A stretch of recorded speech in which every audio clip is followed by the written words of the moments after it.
চিলির মাগাল্লানেস অঞ্চলের পোরভেনির শহরের এক পুলিশ স্টেশনে এখন নিয়মিত টহল দেয় ছোট্ট একটি বিড়ালছানা। একদিন কুকুরের তাড়া খেয়ে ভয়ে কাঁপছিল সে। তখনই ডিউটিতে থাকা পুলিশ অফিসার ক্রিশ্চিয়ান গারিদো তাকে উদ্ধার করে স্টেশনে নিয়ে যান। ঠান্ডায় কাঁপতে থাকা বিড়ালটির আশ্রয় হয় থানার ভেতরেই। তার নাম দেওয়া হয় নারুতো।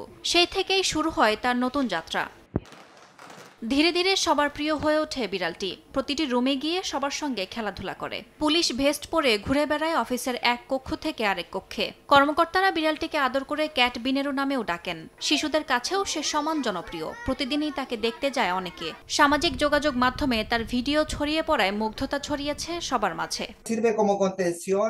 বিড়ালটির বিষয়ে সামাজিক যোগাযোগ মাধ্যমে প্রচারণা চালানোর পরামর্শ দেন দর্শনার্থীরা। নারুতো ছাড়াও বিভিন্ন ডাকনাম, পোশাক পরানো সবই তাদের আইডিয়া। স্টেশনে যাওয়া শিশু আর ভুক্তভোগীদের জন্য মাগাল্লানেস অঞ্চলেও নারুতো এখন এক প্রকার মানসিক সাপোর্ট।